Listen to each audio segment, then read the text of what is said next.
L'équipe du Dynamo de Kiev en maillot blanc a même un peu déçu les 20 000 spectateurs parmi lesquels ont remarqué l'équipe stéphanoise au grand complet.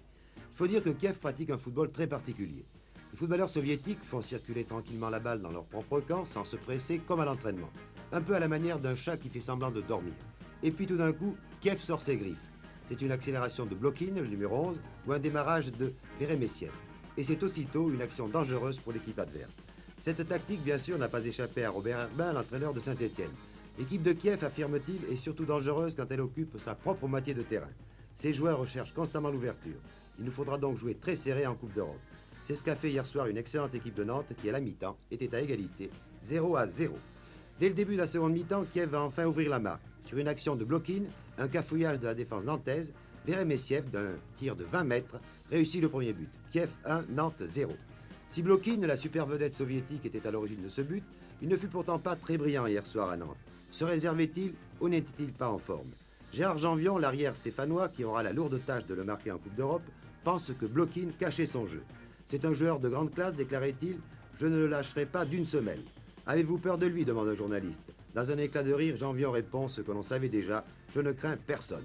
En tout cas, les soviétiques n'ont pas une défense infranchissable. La preuve en fut fournie à la 77e minute, sur un coup franc tiré rapidement par Triantafylos, l'Argentin Vargas égalise.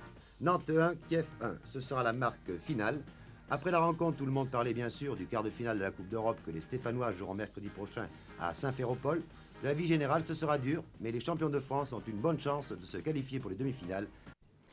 Très bonne galerie hier soir au stade Marcel Sopin pour ce match Nantes-Dynamo de Kiev, ici en blanc sur votre écran. La présence des Soviétiques et de leur vedette Blokin, numéro 11 à l'image, donne à ce match un intérêt particulier. Nantes tente de ne pas tomber dans le piège défensif des Soviétiques.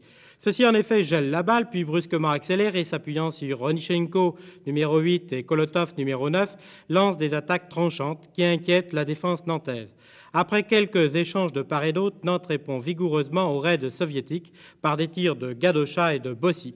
On sent en effet les Russes jouer un peu en dedans et surtout éviter l'accrochage ou les interventions puissantes d'un Vargas ou d'un Rio par exemple. En seconde mi-temps, les Russes démarrent très vite. Et à la 48e minute, vous allez le voir dans un instant, Vermeyev va tirer de loin et battre Desrousseaux, le gardien nantais, qui a succédé dans les buts à Bertrand de Man pour cette seconde mi-temps. Le jeu devient plus rude, les Nantais ne s'en laissent pas compter. Gadosha met en levant son adversaire direct, les actions litigieuses se multiplient, rudesse des défenseurs de Dynamo et aussi rigoureuses répliques des Nantais font intervenir M. Wurtz. Et c'est à la suite d'un coup franc situé à 20 mètres des buts russes que Triantafylos va rapidement donner à Vargas monté en embuscade. Ce dernier, d'un tir puissant, battra l'immense Roudakov. Voici d'ailleurs cette action.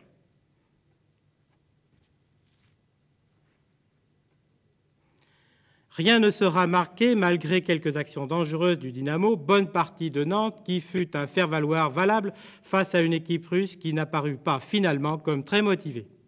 Alors motivé, est-ce que vous pensez, vous l'entraîneur de Nantes qui connaissez bien l'équipe de Saint-Étienne, que Saint-Étienne fera mieux que Nantes ou l'inversement? Je crois très sincèrement que si l'équipe de Dynamo ne joue pas mieux qu'aujourd'hui, Saint-Étienne a une bonne chance. Seulement, je crains, je répète, que Dynamo soit quand même meilleur que ce qu'ils ont montré ce soir. Enfin, pour terminer, est-ce que, par rapport aux autres formations russes que vous avez rencontrées précédemment, est-ce qu'il y a une évolution, là aussi, du football, qui suit celle du football ouest européen? Oui, incontestablement, les joueurs ont montré une qualité d'ensemble, des qualités individuelles supérieures à ce que les Russes nous avaient montré jusqu'à présent, surtout en additionnant les valeurs de toute l'équipe. La surprise vient plutôt de cette manière d'évoluer sur le terrain, qui s'est montrée très très sûr derrière, bien sûr, mais peut-être un peu trop inefficace devant. Demain, ce sera le jour J pour l'association sportive de Saint-Étienne, un match explosif en huitième de finale de la Coupe d'Europe contre le Dynamo de Kiev, meilleure équipe européenne la saison dernière. Oleg Blokin est la grande vedette de ce club, plusieurs fois champion du RSS. On l'a comparé à Johan Cruyff, il possède en effet la même vivacité, la même accélération et quelques dribbles déroutants. Gérard Janvion, l'arrière droit de Saint-Étienne, devra surveiller ce numéro 11 particulièrement dangereux et efficace. La lutte entre les deux hommes sera passionnante. Le vainqueur de cette confrontation permettra peut-être à son équipe de prendre un léger avantage pour le match retour. Oleg Blokin a 23 ans, sacré meilleur footballeur de l'année, il a su conserver la simplicité des vrais champions. C'est un côté très agréable de se savoir connu. Mais d'un autre côté, c'est aussi avoir des obligations beaucoup plus grandes. Mais comme tient à le souligner l'entraîneur Lobanovski, Dynamo de Kiev est une équipe bien soudée et Blokin est un joueur comme les autres. Pour Lobanovski, des joueurs comme Rudakov, le gardien, Konkov, Kolotov ou Oninchenko, ces joueurs sont aussi précieux que la nouvelle vedette soviétique. Si cette formation possède une organisation et un système de jeu impressionnant, sa condition physique n'est peut-être pas encore idéale. Depuis la fin de leur championnat, les coéquipiers de Blokin n'ont disputé que 6 rencontres amicales, dont une contre le FC Nantes la semaine dernière.